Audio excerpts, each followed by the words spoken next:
I'm going to do something tonight that I have very rarely done. Whenever I had a young men's training class, I used to tell them not to get up and make any kind of excuses, even if they got called at the last minute. But I'm going to do something. I'm going to use a basis of a sermon that I am borrowing from somebody. And it is a sermon from years and years ago when I was a young man that I heard Brother Rule Lemons preach.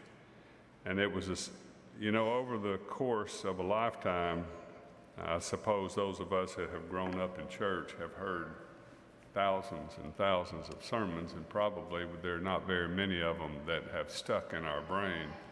But this is one of those sermons that not only stuck in my brain, it was instrumental in changing my life. It came at a time, I suppose, when I was particularly maybe vulnerable to hearing this, and so I thought I would share that with you. And I would say with Brother Rule's permission, but he's gone on to be with the Lord.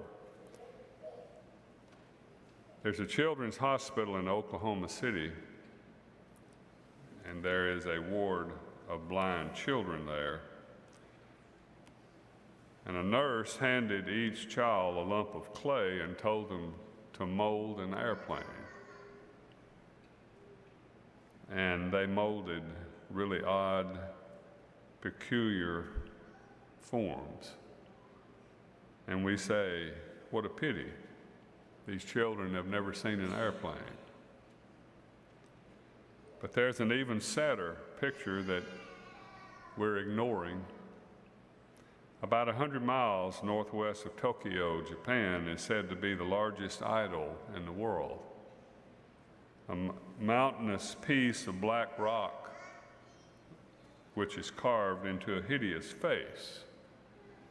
And it has stood there for centuries with its sightless eyes, looking down on millions of people who brought their sacrifices of precious vegetables and fruits, and have smoothed the base of this idol with their knees to pray for love and help and salvation.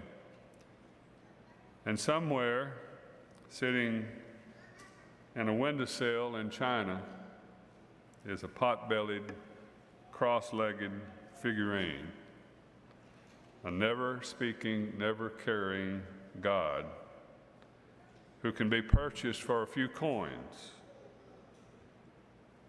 Attempts by a blind world to create a God they've never seen and don't know anything about.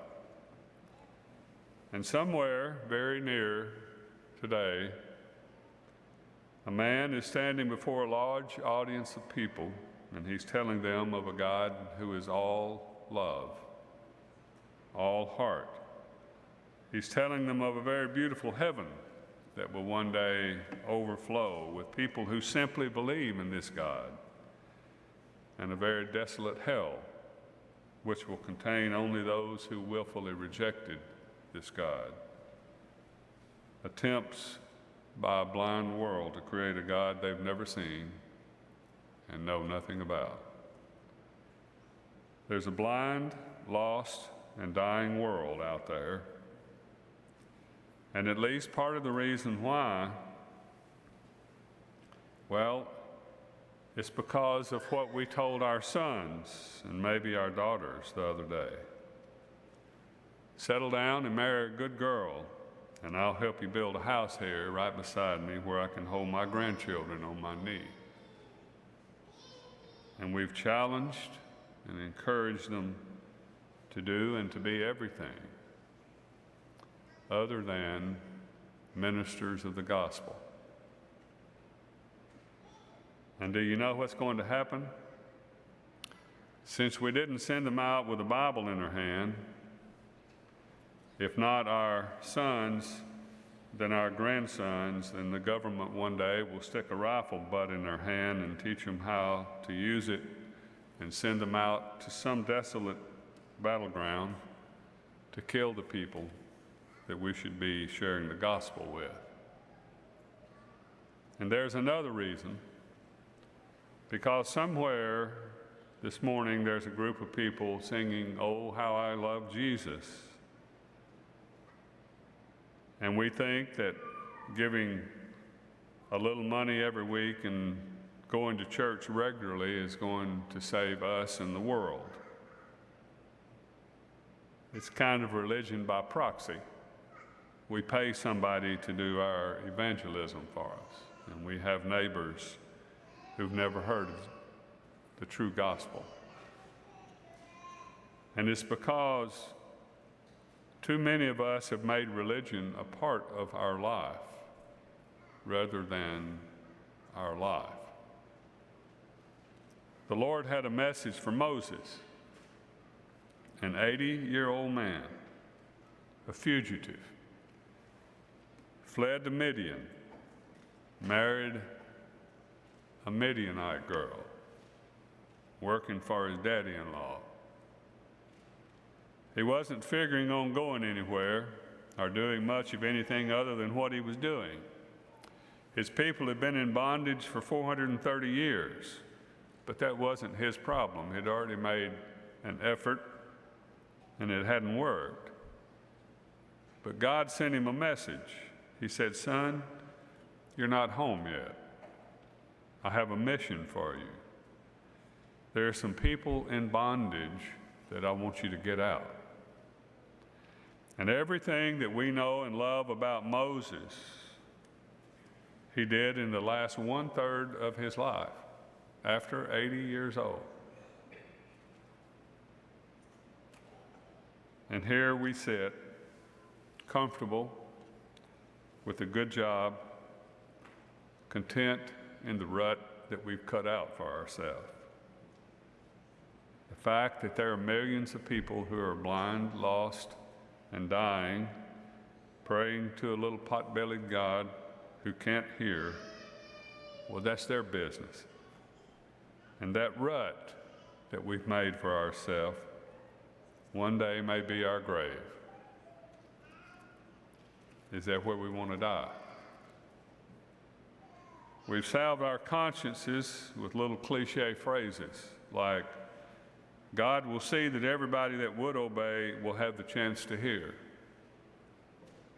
Do you know that? God is a God of love, and we'll let him take care of those things. Somebody's got to go, and somebody's got to send. And there is truth in that. But we need to be as committed to sending individually as those who go are about going. And we need to make sacrifices to see that they're sent. And then when we really get to the heart of the matter, Japan, China, India, Pakistan, that's a long way off. And we're living in a mission field. And so we go out and we mow the grass around the sign so that the world will know where to come. Romans chapter 10, verse 13 through 15, whoever calls on the name of the Lord will be saved. And so the world goes on, blind, lost, and dying. Because God hath committed his treasure to earthen vessels, me and you. 2 Corinthians chapter 4, verse 7. And we've not poured it out. And that's amounted to burying it. In Matthew chapter 25, Jesus told a parable about 3 men who had been given talents.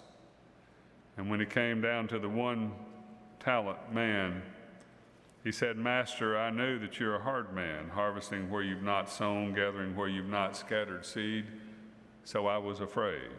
And I went out and hid your talent in the ground, and see, here's what belongs to you." You know, as I think about that talent, I think of all the excuses that somebody could come up with, that one probably would be the most acceptable to most of us. I was afraid.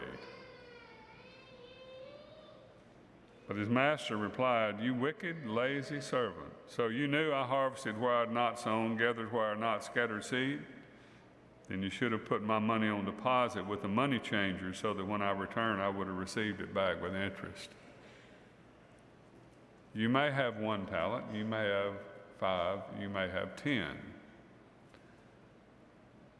God doesn't expect us to do anything that he did not give us the talent to accomplish, the ability and the opportunity. And when we put those two things together, it comes up to responsibility that we have.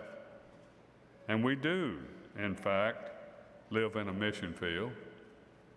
There's mission fields around the world, but our neighborhood is a mission field. Because the hope of glory is Christ in you, Colossians 1:27. And we put our candle under the bushel basket. Because God said to you and to me, go. And we've said, not me, somebody else. But the tragedy is there's nobody else to go but us. The Savior died for them, but they'll never know it. There are people who died today not knowing about Jesus. And we say, I'm too busy, I'm too tired, it's too late.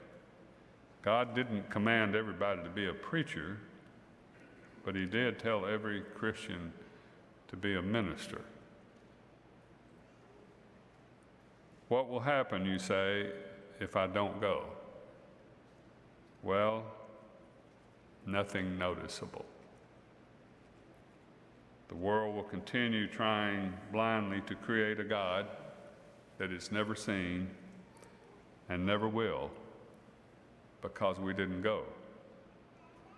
And then one bright, sunny, cheerful, overcast, dark, unexpected day, you'll die, and I'll die in that rut we're in. Let's stand and sing.